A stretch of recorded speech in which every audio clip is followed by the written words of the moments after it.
Hello everyone, welcome to the Storyist. We often see nursing homes as a peaceful and safe place for our elderly parents and loved ones, because we think the people we pay inside are the people who can take care of them the most. However, what we don't usually realize is that there will never be a safer and more peaceful place like home. Our elderly loved ones will always want to stay with us in our homes rather than spend time with strangers and nurses. Today, I will be telling you a story about a father who thought his daughter took him to a nursing home. Yet, when he got out of his car, he was in utter disbelief to see where she took him. Romeo is a very lonely old man. He used to work at a law firm, and he is proud to see where his eventful and prosperous life had taken his family. Because of working too hard when he was younger, he was able to build their family's dream house and buy 2 family cars. He was also able to fund all his 3 kids' education and in the most prestigious universities. And now they are all successful names in their respective fields. Laura, his eldest daughter, is now a neurosurgeon and continues to develop innovative ways to operate and examine mental illnesses through carefully tampering the nerves inside one's brain. Rocky, his second child, is now a successful lawyer like him in the old days. And because of the family name he is carrying, which is his father's, he has easily secured a top position in their law firm. He is also writing and selling law books, which makes Romeo even prouder. Then, his youngest daughter, Emma, is now a broadcast journalist. Every day at 5:30 at nightfall, their whole family, Laura, Rocky, Romeo, and his wife, Julia, would gather in one sofa, curl up in their own bowls of popcorn each, and watch the 5:30 p.m. news with Emma as the lead anchor. Whenever Romeo looks back to these memories, through the photographs hanging on the walls of their family home, he can't help but weep, knowing that all those golden memories will never come back, and that they will remain just that, mere memories. Romeo's family has been the happiest, thanks to their comfortable life. They are a loving family and very close-knit. However, one tragic night, they have seemed to have gone in their own separate ways, leaving Romeo all alone. 5 years ago, after what seemed to be the best Christmas their family has ever experienced, they faced a grim accident on the road. They spent their Christmas Eve in Julia's parents' house because they wanted that specific year to be different. It had been 7 years since Romeo and Julia last visited her parents for Christmas.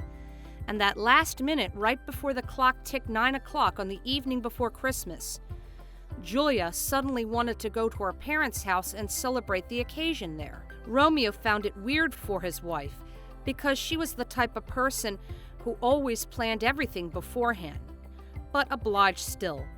After Christmas, the whole family drove home, as they all had work the following morning. The snow along the road was obviously heavy, and there was a warning of a blizzard coming through. After a while, they hit what seemed to be a deer in the road, but there was almost zero visibility to confirm. Their car swiveled towards a tree, and as they hit it, the huge and heavy branches along with trapped snow fell on them. Julia died on the scene. Since that night, Romeo has never been the same. The joyful Romeo was gone, and he had always been distracted at work. This made him retire from his work, since all his children were already working at that time. He let them govern the house and take care of him. He fell into depression, missing his wife and blaming himself for ever agreeing to his wife to go out before Christmas. Their once colorful Christmases around their house had become dull and gray. Now Romeo's meaningful life has suddenly shifted into loneliness and solitude. "Come on, Dad, it's not your fault.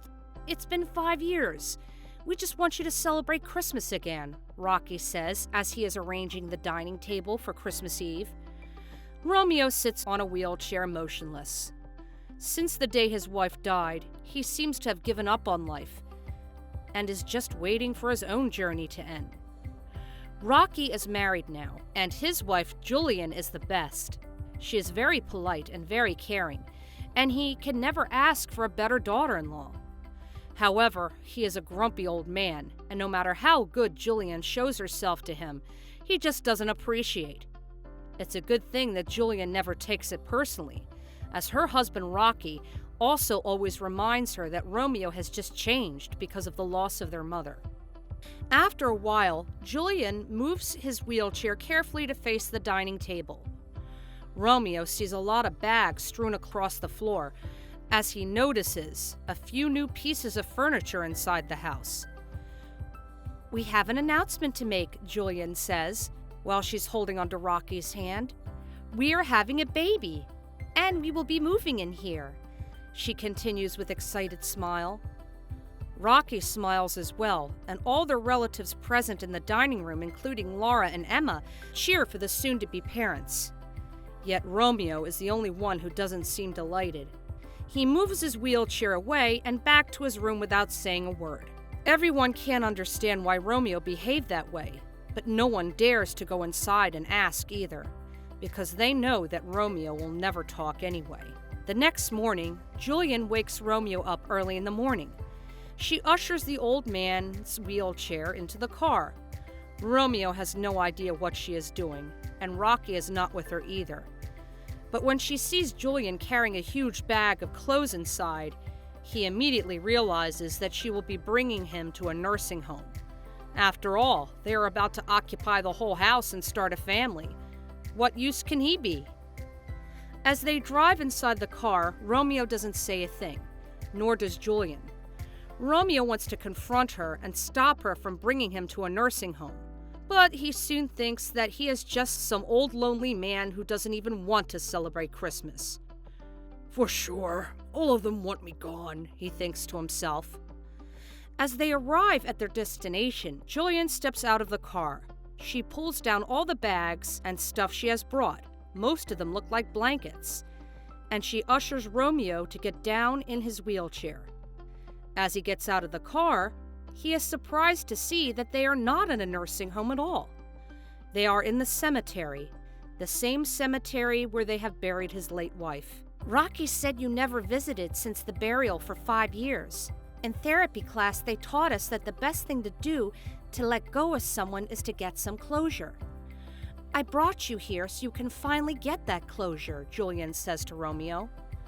Romeo breaks down in tears in front of her and hugs her. "I thought you brought me to a nursing home," Romeo says in between sobs.